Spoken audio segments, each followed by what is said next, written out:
All right, well, the Young Turks cover. Okay, just calm down, okay? All right, Wes and I are here. Jimmy's going to join us later because we've got two different things going on tonight. We've got a debate, which is going to start in about 25 minutes, and we have some elections. Okay, so Wes, I'm ready for breaking news. Marco Rubio has won his second election. What is this?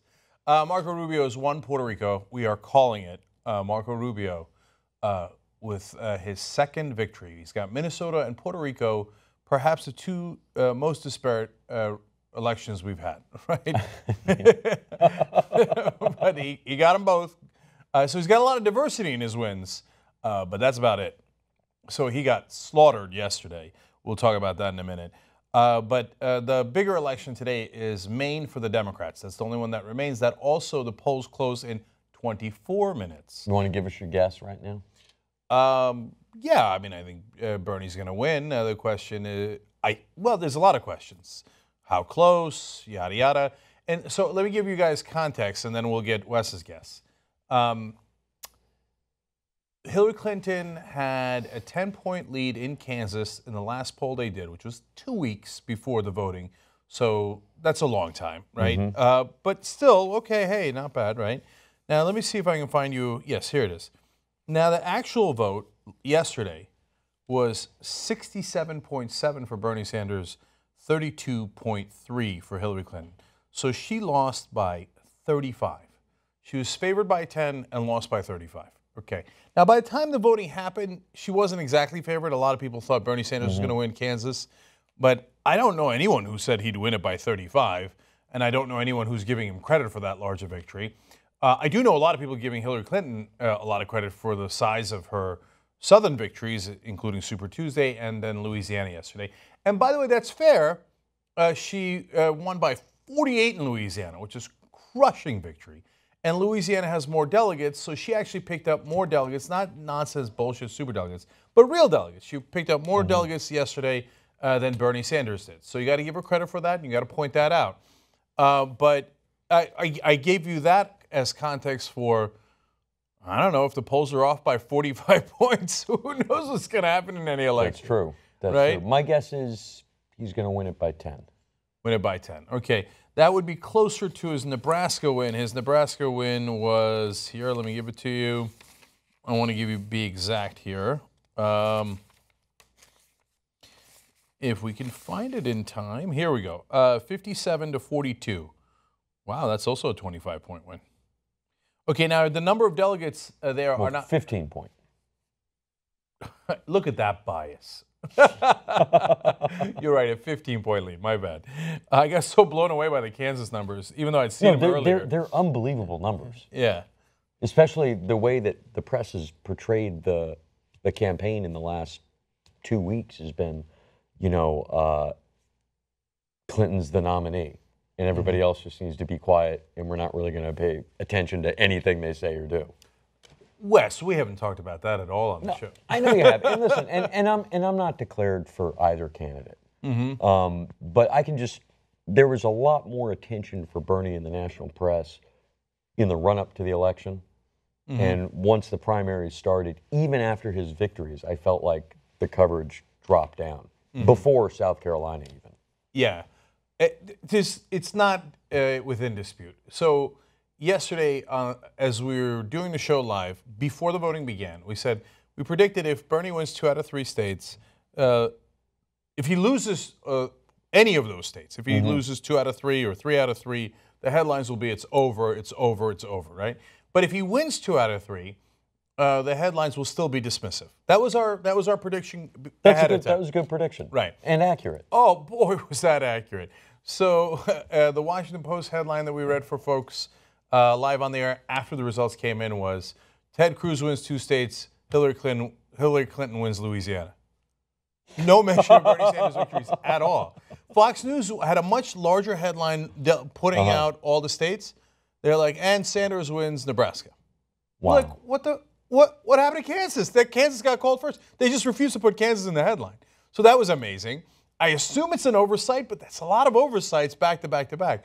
And then Politico, let me see if I can find that for you guys, because I tweeted it out, and then there was more dismissive ones afterwards. But this one was. Well, the Oh, pressure, here it is. Here it is. Sorry. The political one right after the election was Bernie bogs down Hillary. Like, oh, what do you?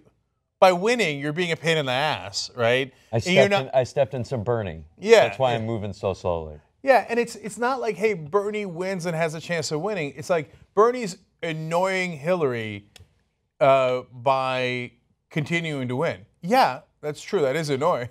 If you lose, it's totally annoying, right? Now, again, yesterday she picked up more delegates. It's just the way that it is covered is so disproportionate to what happened that it's like almost unbelievable.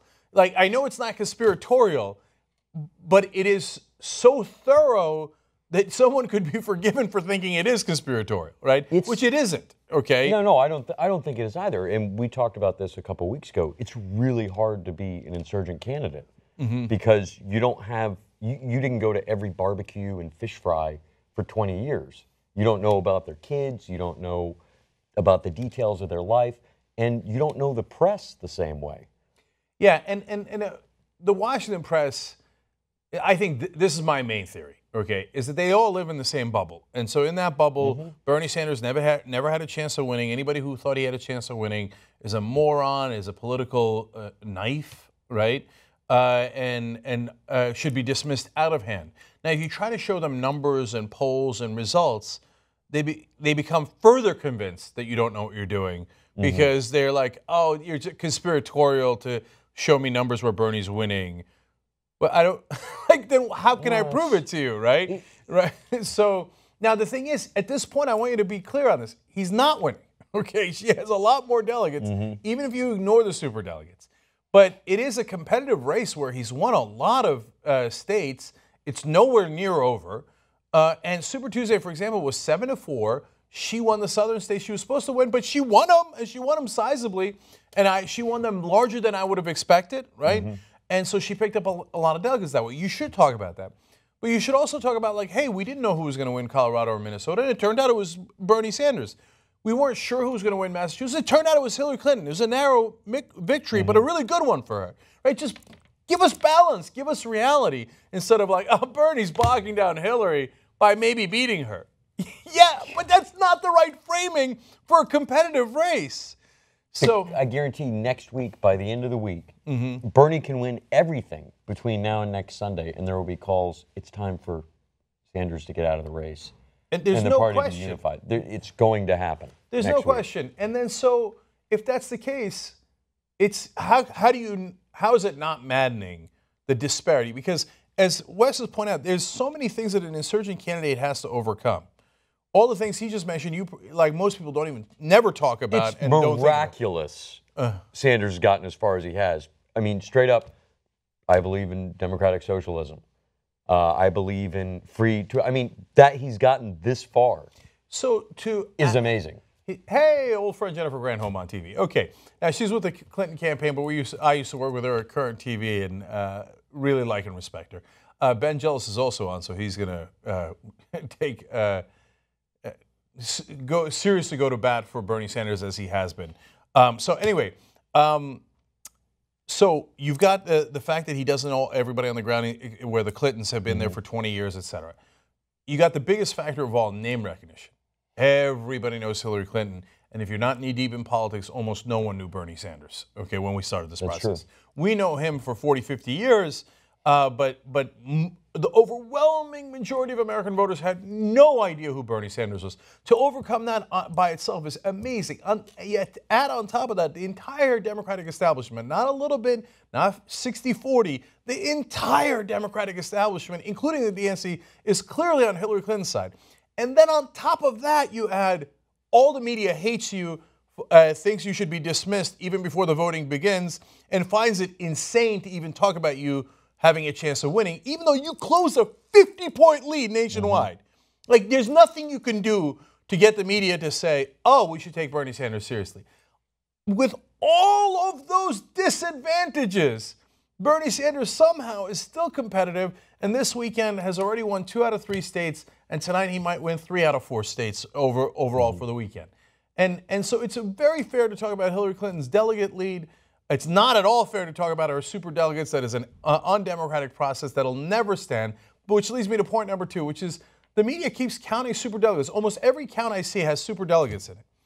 But wait a minute, you must suck at your job, because how do you not know after covering politics all these years? For example, in 2008, dozens of Hillary Clinton's superdelegates, once Barack Obama won the voting, switched over and voted for Barack Obama because they're like, oh, that's nonsense. Obviously, I'm not going to vote for Hillary Clinton. Barack Obama won. So, yeah, I pledged for you. That was my show of support to you in the beginning, but we're not at the beginning. You lost, so I'm going to vote for Obama. That's what the superdelegates did in 2008. Not all of them, but a lot of them. So how can you count them? They haven't voted yet. Like, they vote at the end. So counting them ahead of time, it indicates you don't understand politics, or you are monumentally biased. And that bias, again, doesn't come from a cigar-filled room where they all conspire together. It comes from the fact that they're all in the same room. They're in that same bubble in Washington. No, they have dinners together, lunch together. I mean, it was like that scandal over the weekend where they hacked into Trump's voicemail and you could hear all these journalists, left, right, ever. Hey, oh yeah, we're going to have lunch. We're going to do this. They like each other. They hang out. Yeah. I mean, that's how it works, and he's not a part of that. And it makes it that much harder for him to get any traction. Add to that you've got, look, we live in an oligarchy, and he's telling the people with money, I'm going to take some of your money away from you. Even bigger, because who's paying for all the advertising? Given all of that, the distance that Bernie Sanders has made up, the number of states he has won, and sometimes the enormity of his victories in Kansas. This guy who had no chance and was given no chance won by 35 points last night. So given all of that, what he's done is nearly miraculous. And how does the media treat it? Instead of saying, wow, isn't that amazing? Even if he loses, wasn't that amazing? It's nothing. It's nothing. Move along here. Why doesn't he just get out already? God, this guy's so annoying. Part of the reason he's so annoying is because he's coming for them. He's coming for that oligarchy. If you think that the major media organizations, the top 6 organizations that own most of the media in America, 90%, aren't part of the oligarchy, well, then you didn't get clued into what's happening here.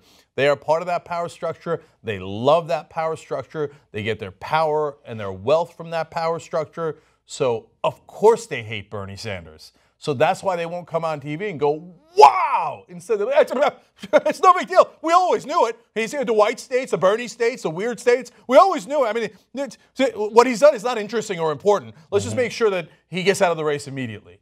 Gee, I wonder why you're covering it that way.